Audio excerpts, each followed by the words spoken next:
سمندر کے بیچوں بیچ جہاں پانی کی لہریں اٹھتی ہیں وہاں ایک مزار ہے۔ ایسا مزار جہاں پہنچنے کے لیے آپ کو سمندر کے اوپر بنے ہوئے راستے پر چلنا پڑتا ہے، اور جب پانی چڑھتا ہے تو یہ راستہ غائب ہو جاتا ہے۔ یہ کون سی جگہ ہے؟ ایک امیر تاجر تھا جس کے پاس دولت کی کمی نہیں تھی، تجارت میں لاکھوں کماتا تھا، لیکن ایک دن ایک غریب بیوہ عورت کا روتا ہوا بیٹا اس کے دروازے پر آیا، اور جو واقع ہی اس دن ہوا اس نے اس امیر تاجر کی پوری زندگی بدل دی۔ اس نے اپنی ساری دولت چھوڑ دی، گھر بار چھوڑ دیا، اور نکل پڑا اللہ کی تلاش میں۔ دوستو، اگر آپ کو ایسے واقعات اور روحانی کہانیاں پسند ہیں تو ابھی چینل کو سبسکرائب کریں، ویڈیو کو لائک کریں، کمنٹ میں اپنی رائے ضرور لکھیں، اور دوستوں کے ساتھ شیئر کریں۔ 14ویں صدی کا ایک زمانہ تھا، دنیا میں تجارت کا دورہ تھا۔ مسلمان تاجر ایک ملک سے دوسرے ملک جا کر تجارت کرتے تھے۔ بخارا، سمرقند جیسے شہر علم اور تجارت کے مراکز تھے۔ ہندوستان بھی ایک اہم منزل تھی جہاں تاجر آتے اور کاروبار کرتے تھے۔ اس دور میں جب لوگ دولت کے پیچھے بھاگ رہے تھے، کچھ لوگ ایسے بھی تھے جنہوں نے دولت کو ٹھکرا کر اللہ کو چن لیا۔ یہ کہانی ہے ایک ایسے شخص کی جس نے اپنی تمام دولت چھوڑ دی، دنیا کو الوداع کہا اور اللہ کی راہ میں نکل پڑا۔ آج میں آپ کو بتاؤں گا حضرت پیر حاجی علی شاہ بخاری کی زندگی کے بارے میں، جن کا مزار آج بمبئی میں سمندر کے بیچ میں موجود ہے۔ حاجی علی شاہ بخاری کا تعلق وسطی ایشیا کے مشہور شہر بخارا سے تھا۔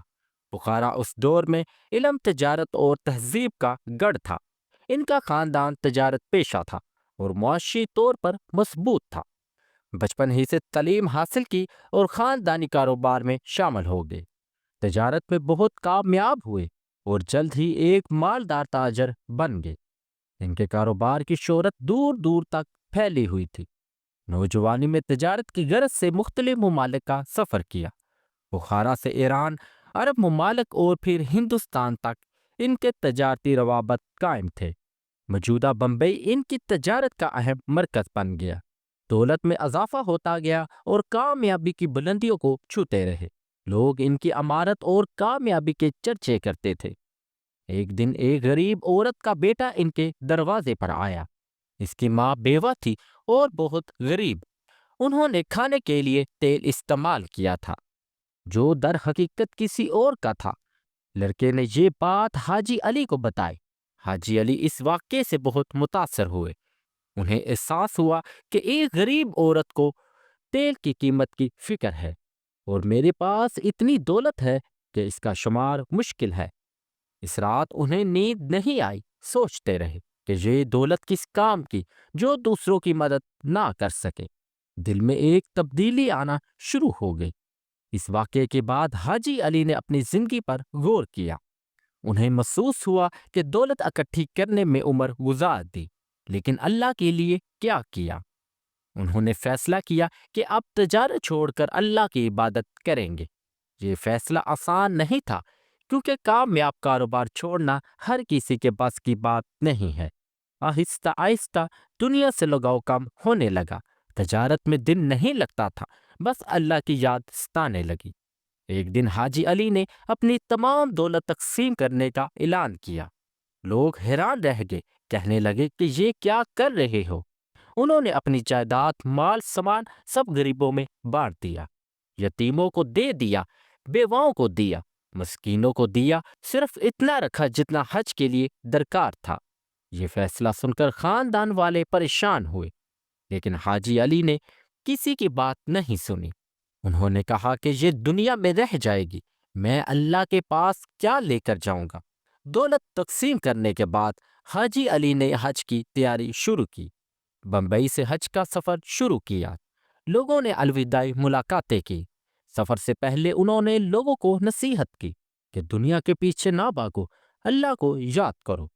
جو لوگ ان سے متاثر تھے، ان کی آنکھوں میں آنسو تھے۔ رخصت کے وقت حاجی علی بہت پرسکون تھے۔ انہیں یقین تھا کہ یہ فیصلہ صحیح ہے۔ حاجی علی بمبئی سے جہاز کے ذریعے حج کے لیے روانہ ہوئے۔ سفر کے دوران وہ مسلسل عبادت میں مصروف رہتے،